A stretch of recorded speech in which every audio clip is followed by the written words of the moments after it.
Folks, the machine recount numbers were due this afternoon in Florida, and the result is that Ron DeSantis has beaten Andrew Gillum for governor. Now, here are the numbers here that I want to pull up.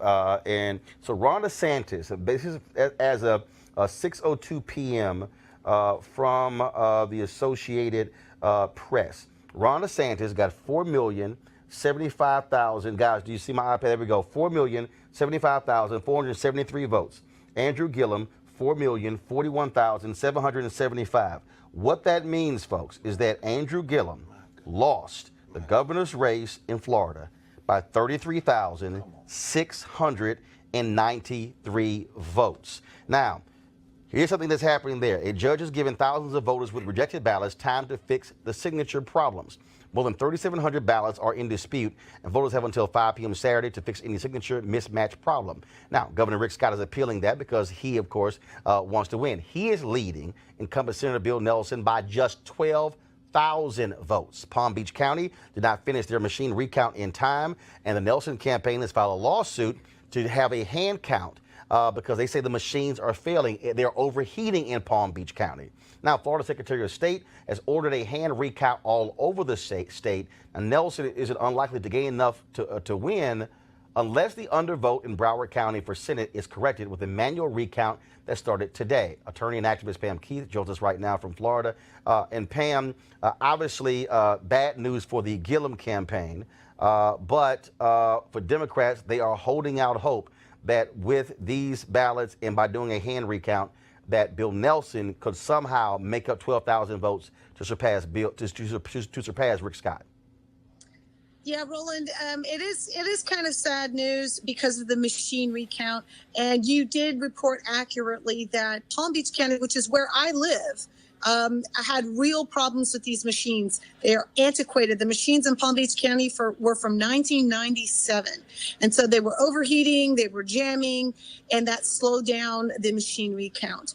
I do know that what I reported to your listeners and your viewers about the vote by mail fixing problem, being able to fix those signatures, the court ruled this morning that people have to be given an opportunity to cure defective signatures by 5 p.m. on Saturday. So, frankly, what's next? Well, obviously, the manual recount is underway, both for Nelson and Nikki Fried has been declared the winner for agriculture. So we at least picked up a cabinet seat for Democrats. That's good news. The manual recount is underway. And that's going to take into consideration both these vote by mail ballots that are getting cured, the undervote in Broward County, and any other disputed ballots. But I think at this point, the reason the race was called is they just felt there were not enough votes to make up a 33,000 vote gap for Andrew Gillum. All right, then, with Pam Keith, we certainly appreciate you informing us of what's going on there, keeping us updated, and thanks so much. Thank you. Have a good night. All right, then. I'm going to go to my panel here. Henry, go to my iPad. I want y'all to see this here. So this is from the Tallahassee Democrat, and I saw this. This is in the Florida counties with the highest turnout. Ron DeSantis beat Gillum. Now, I want y'all to see this. Again, for all the people who are at home, I need you to understand this. When we talk about turnout, okay, you have to ignore percentages. That means nothing. Because if you could say, oh, so-and-so got 90% of the black vote. Well, if that's 200 people, that means nothing. But if it's 2,000 people, that's a huge difference. Okay, so look at this chart right here. Red, these are the counties that had the highest turnout in Florida. Sumter, 77.68%. Jefferson, 75. Collier, 73. Franklin, 70%. Now, these are not the most populous counties. The difference is, and again, all you young voters, listen to me carefully. These voters are old people. I keep telling all of these young people who are millennials, who are Gen Y, who are Generation Z, whatever letter you want to throw on it, stop running your damn mouth and realize that the people in America who vote are old people. That's who determined this election. You want to understand this here? Look, you have to go 10 deep to get to a Democratic county that got 68%, did not even get to 70%. Let's keep going down. Seminole County. Y'all notice something. The two most populous counties in Florida are not seen yet. Let me keep going. Do you see where Palm Beach is? Okay, let me go back to the top. That's the top. This, folks, is Palm Beach, 63.44%.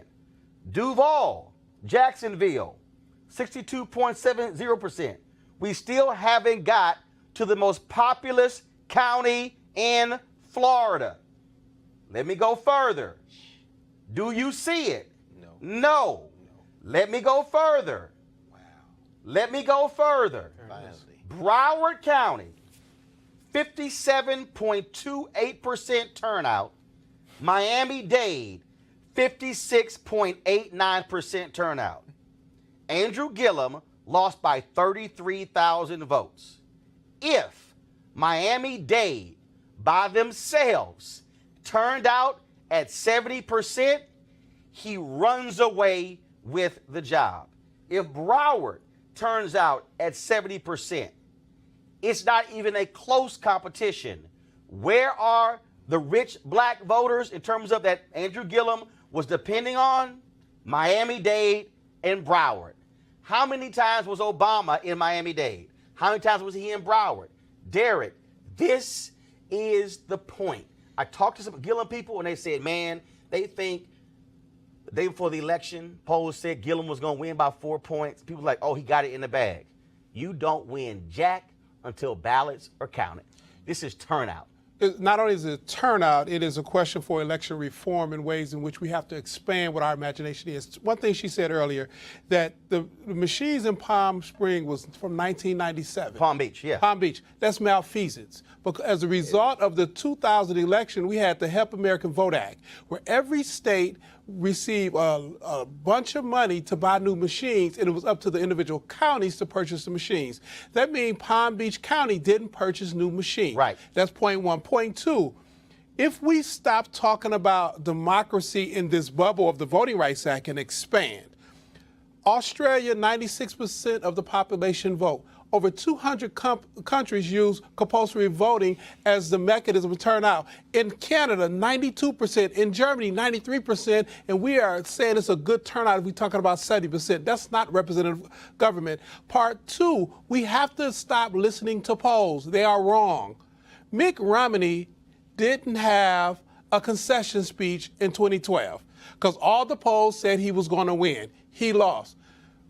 Trump didn't have a secession speech in 2016 because he just knew he lost. He won. We cannot rely on polls because the only poll that matters is the final count at the end of the elections. And then finally, if we really begin to understand the nature of politics, it is never about the party running the game. It's about the people running the party. Right. Parties are vehicles for agendas.